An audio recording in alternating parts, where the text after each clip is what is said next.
नमस्कार दोस्तों, स्वागत करता हूं आज के इस नए वीडियो में।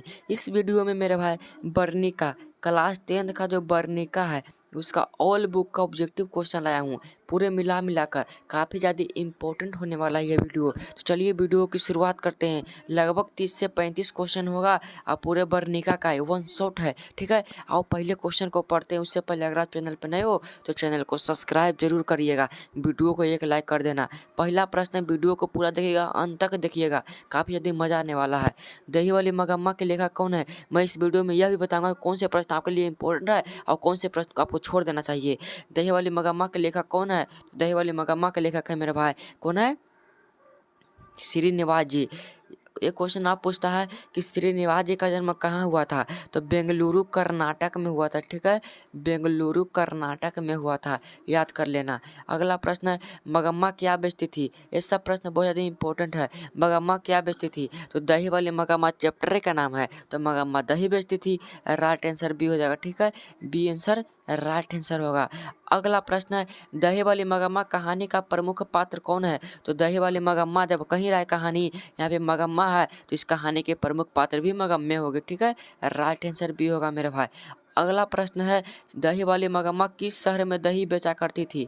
तो दही वाली मगम्मा जो थी बेंगलुरु शहर में दही बेचने का काम किया करती थी। ठीक है, अगला प्रश्न है, ढहते विश्वास कहानी किस लेखक द्वारा अनुदित है? तो ढहते विश्वास कहानी जो है उसके लेखक तो हैं सात कोरी जी, लेकिन सात कोरी जी हैं, उन्होंने इस कहानी को उड़िया भाषा में लिखा था, लेकिन हम लोगों को उड़िया पढ़ना नहीं आता है, इसलिए हिंदी में अनुवादक करने वाले कौन थे? तो डॉक्टर राजेंद्र प्रसाद मिश्र थे। इसका राइट आंसर ये होगा। ठीक है मेरे भाई, कह रहा है ढहते विश्वास कहानी में किस राज्य को बाढ़ एवं सूखा से प्रभावित किया गया? ये भी प्रश्न है, इसे याद कर लेना, आने वाले बोर्ड एग्जाम में काफ़ी ज़्यादा इंपॉर्टेंट होने वाला है। तो ढहते विश्वास में बाढ़ एवं सूखा से उड़ीसा राज्य को प्रभावित किया गया है, सही आंसर सी होगा। ठीक है, अगला प्रश्न है, ढहते विश्वास के रचयिता कौन है? तो ढहते विश्वास कहानी उनके रचयिता कौन है? सात कोरी होता जी हैं, राइट आंसर सी होगा मेरे भाई।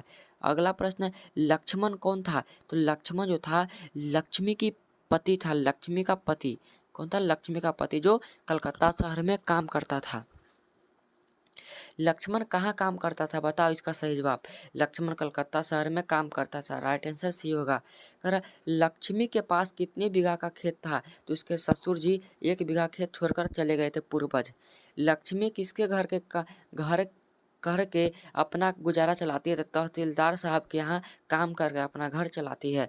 ढहते विश्वास कहानी में किस नदी का भयावह चित्रण प्रस्तुत किया गया है? तो महानदी का, महानदी यहाँ पे हो जाएगा, महानदी का प्रस्तुत किया गया, जो कि उड़ीसा राज्य में पड़ता है।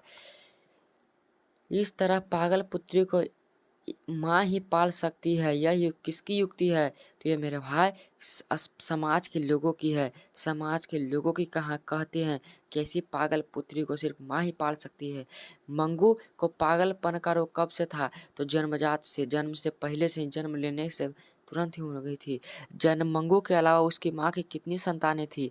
तो मंगू के अलावा उसकी माँ की 3 संतानें थी और मंगू को मिलाकर 4 संतानें थी। मंगू को लोग अस्पताल में भर्ती कराना चाहते थे, किसके अस्पताल में? तो पागलों के अस्पताल में। ठीक है, मंगू जन्म से ही पागल थी। खून की सगाई किसकी प्रसिद्ध कहानी है? तो खून की सगाई ईश्वर पेटलिकर जी की रचना है। ठीक है, राइट आंसर बी होगा। माँ कहानी का कहानीकार कौन है? तो माँ कहानी के कहानीकार ईश्वर पेटलिकर जी हैं। माँ कहानी में किसकी ममता का वर्णन किया गया है? तो माँ की ममता का वर्णन किया गया है। बहुत ही इंपॉर्टेंट प्रश्न है। नगर किस भाषा की कहानी है? तो नगर जो है मेरे भाई तमिल भाषा की कहानी है, राइट आंसर बी हो जाएगा। पपाती किसकी बेटी थी? तो पपाती जो थी बल्ली अमाल की बेटी थी। पपाती की उम्र कितनी थी? 12 वर्ष थी। नगर कहानी का प्रमुख पात्र कौन है? तो पापपाती। ठीक है, अगला प्रश्न है, पापपाती का कौन सा रोग था? तो पापपाती का मेनिनजाइटिस रोग था। नगर कहानी किस लेखक द्वारा रचित है? तो नगर कहानी सुजाता के रचित है। इनका जन्म हुआ था 3 मई 1935 ईस्वी को। कहाँ हुआ था? तमिलनाडु में हुआ था। नगर कहानी किस भाषा से अनुदित है? तो नगर कहानी तमिल भाषा से अनुदित है। पापपाती की उम्र क्या थी? तो पापपाती की उम्र 12 वर्ष थी। राइट आंसर क्या होगा? सी होगा। ठीक है, अगला प्रश्न है, नगर कहानी में किस नदी का वर्णन किया गया है? तो नगर कहानी में मदुरई नदी का वर्णन किया गया है। धरती कब तक घूमेगी कहानी के कहानीकार कौन है? तो सात कोरी होता जी है। राइट आंसर ये होगा मेरे भाई। साबर दैया किस भाषा के कहानीकार हैं? तो साबर दैया उड़िया भाषा के नहीं बल्कि राजस्थानी भाषा के कहानीकार हैं। अगला प्रश्न, सीता को अपने ही घर में कैसा महसूस होता था? तो एक घुटन महसूस होता था और अपने अपने आप को भिखारिन मानती थी। ठीक है। अगला प्रश्न है, धरती कब तक घूमेगी कहानी का प्रमुख पात्र कौन है? तो सीता है। धरती कब तक घूमेगी। सीता के कितने बेटे थे? 3 बेटे थे। धरती कब तक घूमेगी कहाँ की कहानी है? तो राजस्थान की कहानी है। धरती कब तक घूमेगी के कहानीकार हैं तो सावर दैया जी हैं। धरती कब तक घूमेगी किस भाषा से अनुदित है? तो राजस्थानी भाषा से अनुदित है।